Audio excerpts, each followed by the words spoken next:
सरकार जहां एक तरफ गन्ना भुगतान के लिए अपनी पीठ थपथपा रही है, वहीं आरएलडी गन्ना भवन के नीचे, यहां पे आप देख सकते हैं ये गन्ना भवन है और इसके नीचे धरने पे बैठी भी है। इनकी मांग है कि गन्ना भुगतान जल्द से जल्द हो। दूसरी तरफ सरकार है अपनी पीठ थपथपा रही है और कह रही है कि किसानों का गन्ना भुगतान हो रहा है और किसानों के लिए जो उन्होंने काम किया है उसके फायदे भी गिनवा रही है।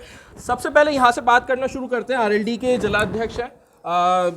अध्यक्ष जी, ये जानेंगे क्या मांग, कितनी मीलों से पैसे नहीं आ रहे हैं, भुगतान नहीं हो रहा है? हमारे ज़िले में जितने भी गन्ना जो शुगर मिल हैं, इन सब का किसी का भी भुगतान पूरा नहीं है। सब ने हमारे बहुत सारे किसानों के पैसे रोक रखे हैं और किसान परेशान है। किसान अपनी व्यवस्था नहीं कर पा रहा घर चलाने की, क्योंकि भुगतान नहीं है, पैसे नहीं है। तो सब लोग में बकाया है। हम धरने पर बैठे हैं माननीय जयंत चौधरी जी के निर्देश पर कि जब तक हमारे जो अधिकारी यहाँ पे आने के बाद गन्ना भुगतान करने का आदेश नहीं करेंगे, हम यहाँ से नहीं जाएंगे। वादा तो 15 दिन का था सरकार का। 15 दिन का तो है, 15 दिन से वादा 15 दिन का तो अलग हो गया, फिर दूसरा चलाएंगे हम। जो जैन जी का 15 महीने से भी ज़्यादा हो गई, तो अभी भुगतान हमें तुरंत चाहिए। जैसे अगर अब जैसे प्रदर्शन हुआ है, सरकार भी कहीं ना कहीं ये कहने लग जाएगी कि इतना टाइम से अगर नहीं हुआ था तो चुनाव आने से पहले ही क्यों नहीं करा इन्होंने अब चुनाव का तो भी बहुत टाइम है और हम तो धरना प्रदर्शन करते रहे हमेशा। हमारी पार्टी राष्ट्रीय लोकदल किसानों की आवाज़ उठाती रही, गन्ना भुगतान की हमेशा किसानों के लिए भुगतान करने के लिए धरना प्रदर्शन करती रही और करती रहेगी। चुनाव से कोई लेना देना नहीं। ठीक है, यहाँ पे संगीता जी भी हैं, संगीता जी से भी बात करेंगे। एक बार फिर धरने पे बैठना पड़ गया आपको? जब तक हमारे देश का किसान, मतलब मैं खुद किसान परिवार की हूँ, जब तक हमारे पिता तुल्य लोग या हमारा किसान परेशान रहेगा तो हमें सड़कों पर तो उतरना ही पड़ेगा। क्योंकि मैं एक बेटी हूँ, मैं अपने पिता का दर्द समझ सकती हूँ, हर बेटी का दर्द समझ सकती हूँ। जो बेटियाँ पढ़ती हैं या जिनकी शादी होनी है किसान की बेटियों की, वो भी चिंता करती हैं, क्योंकि जब तक भुगतान नहीं होगा उनके घर का चूल्हा तो जलेगा ही नहीं। जब चूल्हा नहीं जलेगा तो उनकी पढ़ाई का या उनकी बेटियों की शादियाँ कैसे होंगी। दर्द बहुत ज़्यादा है। हमारे विधायकों ने, हमारी पार्टी के विधायकों ने मुख्यमंत्री जी के सामने बात भी रखी, सदन में भी बात उठाई, लेकिन उनका वादा तो होता है पर वादा पूरा कभी नहीं होता।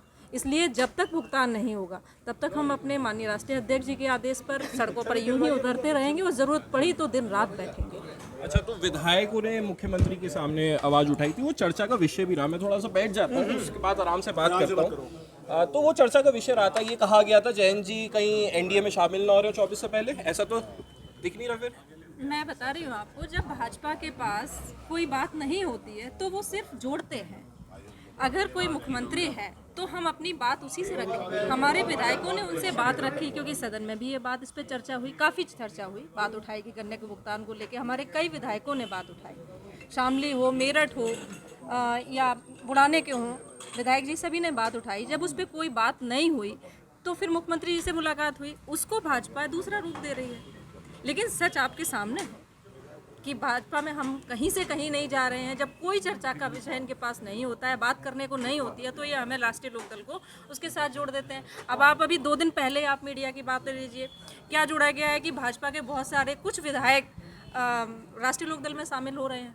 आप सभी ने पढ़ा होगा, आप तो मीडिया में, आपको जानकारी होगी। क्या ऐसा हो सकता है? कुछ नहीं होता है तो कुछ ना कुछ बात बनानी होती है, इसमें कहीं से कहीं कोई सच्चाई नहीं है। आरुषि जी भी है हमारे साथ, प्रवक्ता है, इनसे जानेंगे सारी बातें। ये मुद्दे हमेशा उठते रहते हैं चुनाव में, सरकार कोई सी भी आए। पिछली सरकार भी किसानों के भुगतान को लेकर कहीं ना कहीं उन पे भी निशाना हुआ, और इस सरकार में भी। तो ऐसी कौन सी सरकार आपको लगता है किसान होने के नाते, आरएलडी को एक तरीके से भूल जाइए, किसान होने के नाते जो किसानों का फ़ायदा कर सके? देखिए, सभी सरकार कुछ ना कुछ वादे लेकर आती हैं। ये सरकार अपने आप को बताती है कि हम तो सभी वर्गों का विकास करते हैं, सबका साथ सबका विकास है। 14 दिन का इन्होंने खुद स्वयं वादा किया था कि हम 14 दिन में भुगतान करेंगे, नहीं करेंगे तो हम ब्याज देंगे।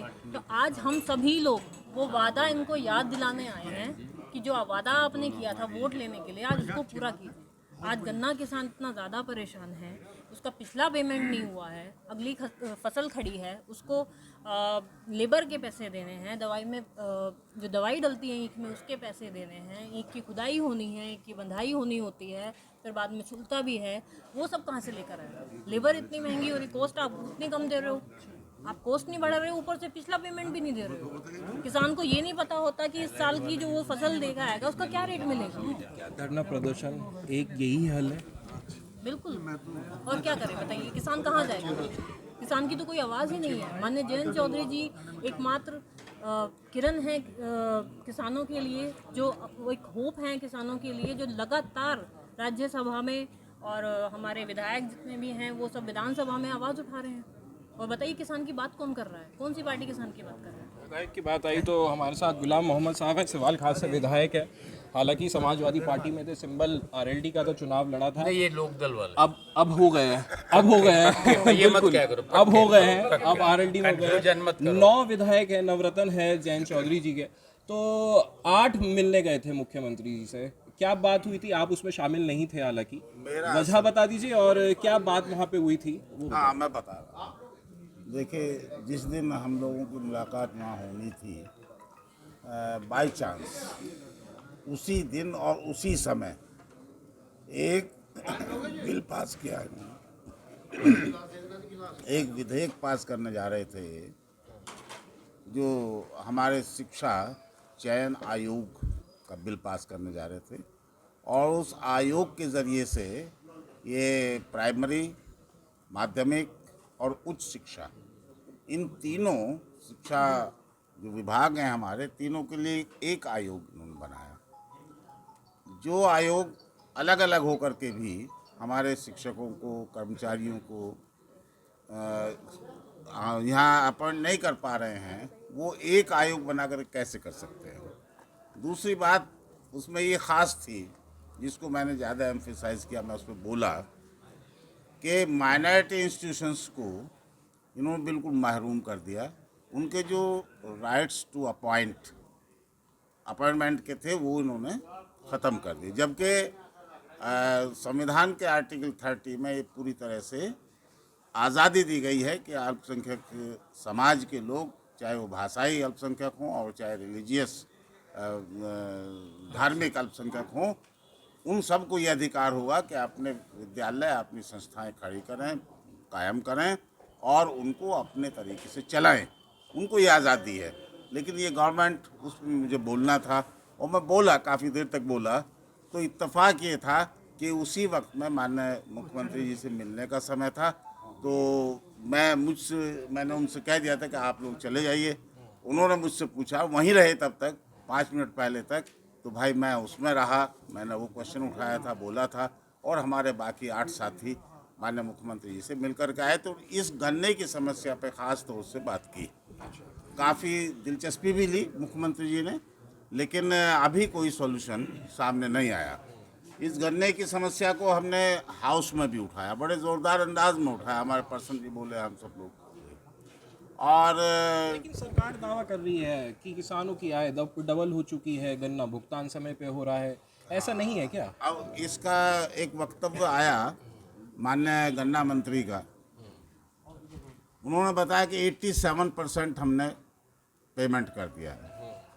आप अगर हमारी किनौनी मिल को देखें, जो बजाज वालों की है, इसका पेमेंट कुल 39% हुआ है, 39% जनवरी तक, और 7 जनवरी तक का पेमेंट, 7 जनवरी तक का पेमेंट हुआ और कुल 39% हुआ। क्या करेगा किसान भाई? उसका नाम नहीं लेंगे। 5000 करोड़ के आसपास हमारे किसानों का सरकार पर बाकी है, कोई ब्याज नहीं, कोई देने का मामला नहीं, जबकि ये तय हुआ था, बाकायदा पास हुआ था, और इन्होंने ऐलान किया था कि 14 दिन में हम पेमेंट करेंगे, और अगर नहीं कर पाए तो फिर उस धन पर हम ब्याज देंगे। बड़ी विडंबना है, और किसान की बदकिस्मती है कि जो लोन वो लेता है, चाहे KYC से ले, चाहे किसी तरह से ले, उस पर तो ब्याज लेंगे, ना लेंगे तो किसान को जेल भेजा जाएगा। और जो हमारा पेमेंट नहीं दे रहे हैं, किसान की मेहनत का पेमेंट नहीं दे रहे हैं। वो बात तो अलग है कि उसको कितना होना चाहिए कितना नहीं, वो अलग बहस है कि लागत का भी कम मूल्य मिल रहा है, लेकिन जो मिल रहा है वो भी नहीं दिया जा रहा है। तो ये किसान क्या करेगा? बस हम चूँकि किसानों की पार्टी है, आदरणीय स्वर्गीय चौधरी चरण सिंह जी के विचारों वाले लोग हैं, किसानों वाले लोग हैं, तो अब ये धरना प्रदर्शन डेमोक्रेसी में एक ज़रिया है, उसी के ज़रिए से अपनी बात उठा रहे हैं। लेकिन ये सरकार जो पूंजीपतियों के चंगुल में आ चुकी है, पूंजीपति इसको चला रहे हैं। जो पूंजीपतियों की ये मिले हैं, ये किसी किसान की सुन नहीं रहे हैं। किसान का दोहन किया जा रहा है, उनका शोषण किया जा रहा है, और किसान ना अपने बच्चों की फीस दे पा रहा है, ना अपने बच्चों की शादी ढंग कर पा रहा है। एक अजीब हालत में है, क्योंकि हम खुद किसान और सारी किसानों की प्रॉब्लम्स समझते हैं। तो ये सरकार किसानों के बारे में बहुत गंभीर नहीं है और पूंजीपतियों की बात करती है, पूंजीपतियों की सुन रही है।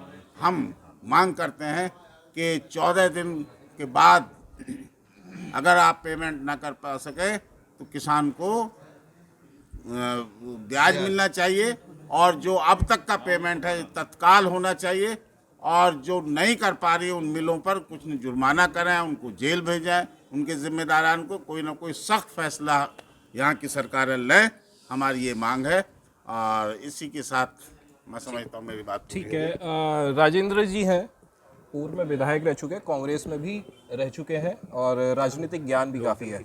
क्योंकि आपने अभी कहा कि आरएलडी के हो चुके हैं, ये मत कहिए समाजवादी पार्टी के हैं, आप कांग्रेस में खुद भी रह चुके हैं, तो रह चुके लंबा समय हाँ हो गया। बिल्कुल बिल्कुल सही बात है। मैं आ रहा हूँ इसी चीज़ पे।